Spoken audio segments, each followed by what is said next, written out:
आज 19 जनवरी 2023 है। पिछले साल ठीक इसी दिन ये दिन हमारे लिए क़यामत की तरह नाज़िल हुआ। मैं बहुत खुश था क्योंकि पूरे 2 साल बाद अपने घर पाकिस्तान जा रहा था।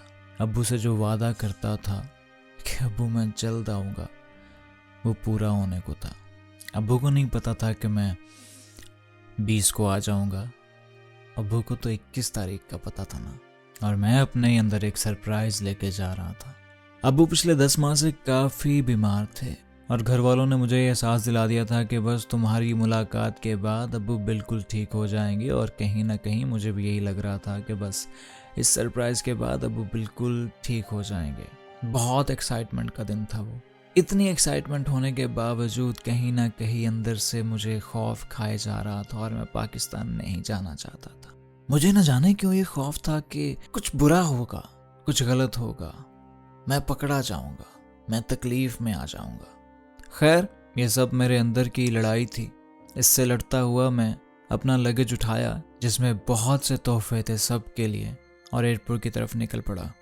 बहुत लंबा ट्रांजिट मिला था मुझे उस पार, लेकिन घर जाने की एक्साइटमेंट ऐसी थी कि मैंने इस सब को इग्नोर कर दिया।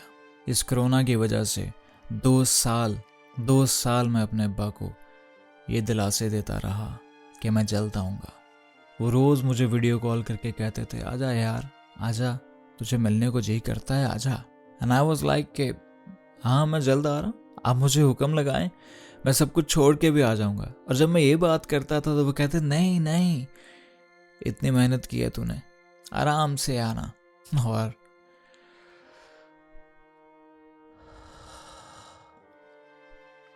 खैर, मुझे याद है 15 दिसंबर को यहाँ से बॉर्डर खुलने का ऐलान हुआ और मैंने उसी दिन टिकट ढूंढना शुरू कर दी और मुझे टिकट मिली 19 जनवरी 2022 की, जो कि मैंने हाथों हाथ खरीद ली।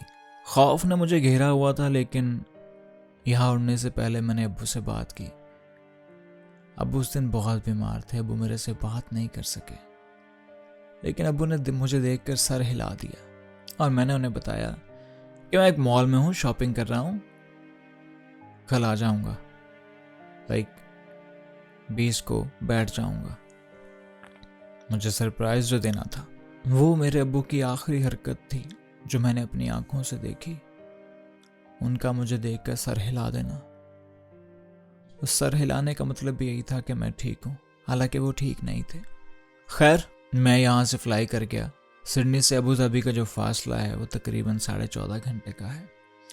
इस 14.5 घंटे में वो सारी बातें मुझे याद आ रही थी जिन पे मैं बहुत हंस रहा था और मैं कह रहा था कि नहीं, अल्लाह ने करम कर दिया, मैंने कर दिखाया। अब्बू अक्सर मुझे कॉल करके कहते थे कि यार मुझे लगता है कि हमारी मुलाकात नहीं होगी। मैं कहता था ना अब्बू, ऐसे ही नहीं कहा करें, हम ज़रूर मिलेंगे।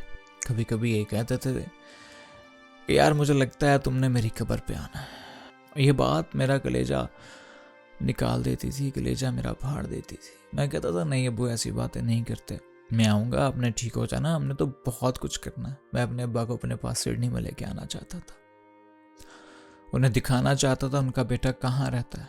खैर, कभी कभी कहते थे कि यार तुझे कभी मेरी खबर मिले तो जल्दी मत करना, तुम नहीं पहुंच पाओगे, ऐसे ही बेवकूफ़ी मत करना, वही रहना। ये सारी बातें मेरे जहन में चल रही थी और मैं इस पे हंस रहा था कि नहीं अब्बू ठीक है और मैं जा रहा हूँ, मैं जाऊँगा, सरप्राइज दूंगा, अब्बू ने ठीक हो जाना है। खैर, अबू धाबी पहुंचा, बड़े भाई को मैसेज किया, अब्बू कैसे हैं? उन्होंने कहा वो ठीक है। उन्होंने कहा तबीयत नाजुक है ज़रा, लेकिन तुम आ जाओ तो देखते हैं। मैं दाद दूंगा उस इंसान के हौसले की जो मुझे ये सारी बातें लिख के बता रहा था, मेरा बड़ा भाई। जब ये मैसेजेस पढ़े, क्योंकि अबू धाबी से हम कॉल नहीं कर पाते ना, जब ये मैसेजेस पढ़े तो और सुकून हो गया कि बस अब तो 3 घंटे का रास्ता है और बस 8 घंटे का ट्रांजिट था मेरा। इस बात ने मुझे इतना हौसला दे दिया कि वो 8 घंटे भी मैंने आसानी से गुजार दिए। खैर, अबू धाबी से फैसलाबाद की टिकट जो है वो फ्लाइट जो है वो आन पहुंची और हम लोगों ने बोर्डिंग कर दी। बैठ गया, टाइम देख रहा था कि बस 3 घंटे हैं और अब मैं जाते ही अब्बू से मिलूँगा। हमारा घर जो है जब आप हमारे घर के मेन दरवाजे से एंटर होते हैं तो सामने हमारा दरवाज़ा खुलते ही टीवी लॉन्च है, सामने टीवी है, टीवी के सामने 3 सीट्स वाला सोफ़ा है और सोफ़े की left side, the very left side, वहाँ अब्बू बैठे होते थे।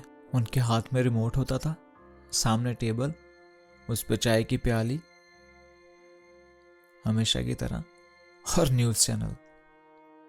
मेरी अब्बा से हमेशा लड़ाई रहती थी, अब्बा न्यूज़ ना देखा करें, दिमाग ख़राब करती हैं ये खबरें।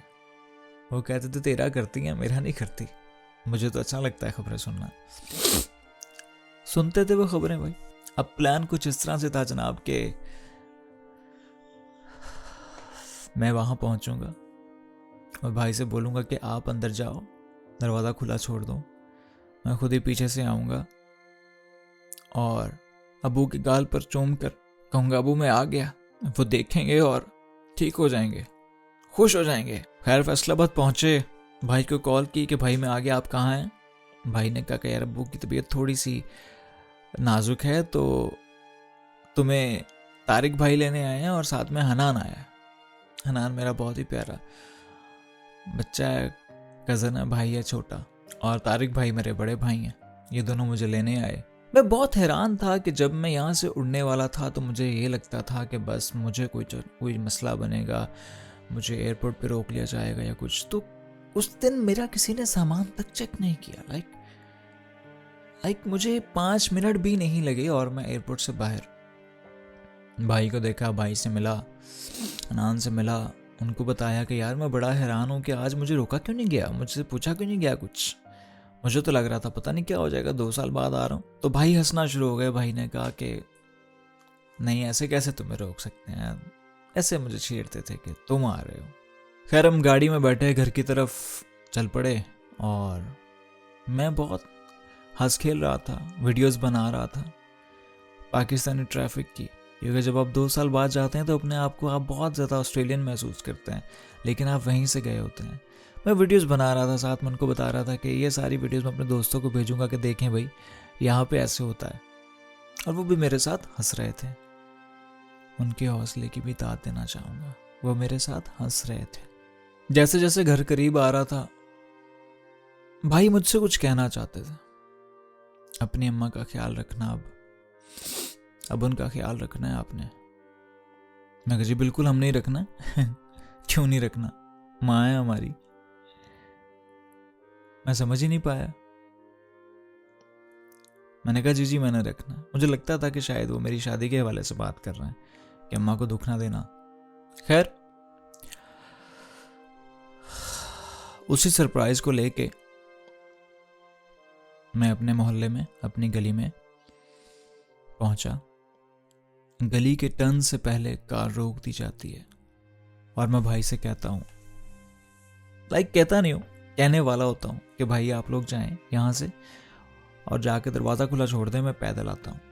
अभी ये अल्फाज मेरे दिल में है और जुबान पे आने ही वाले हैं कि भाई ने मुझे जोर से मेरे सर से पकड़ लिया, अपने साथ लगा लिया और मुझे बताया कि अबू इस दुनिया में नहीं रहे। मुझे समझ ही नहीं आई क्या हुआ। मैं तो सरप्राइज देने आया था, सरप्राइज लेने तो नहीं आया था। लेकिन कुदरत का सरप्राइज कुछ और ही था मेरे लिए। क़यामत थी वो। सिडनी से पाकिस्तान पहुंचने में मुझे तकरीबन 20-22 घंटे लगे। वो सफ़र मेरे लिए लंबा नहीं था। मेरी गली के कोने से मेरे घर तक का जो सफ़र था, जो कि लगभग 50 कदम होंगे या बहुत ज़्यादा कर ले तो 100 कदम होंगे, वो बहुत मुश्किल थे। मैंने ऊपर मुंह किया और दुहाई देना शुरू की कि ये अच्छा नहीं हुआ, ये अच्छा नहीं किया गया मेरे साथ। लेकिन क्या करें, कुदरत है, अल्लाह के फैसले के सामने कभी कोई टिका है। तौबा नाउज़ बिल्लाह, हम सोच भी नहीं सकते। मुझे वो सारी बातें अब्बू की दोबारा से याद आई। वो सही कहते थे। वो कहते थे कि लगता है हमारी मुलाकात नहीं हुई। वो कहते थे मुझे लगता है तुम मेरी कब्र पे आओगे, ऐसा ही हुआ है। वो कहते थे तुम्हें मेरी खबर मिले तो मत आना। खबर नहीं मिली मुझे, खबर तो मुझे तब मिली जब मैं पहुंच गया। सरप्राइज के लफ्ज से नफरत हो गई मुझे। अब मैं सरप्राइज देने से डरता हूँ। मैं अपने अब्बू को आज भी बहुत याद करता हूँ।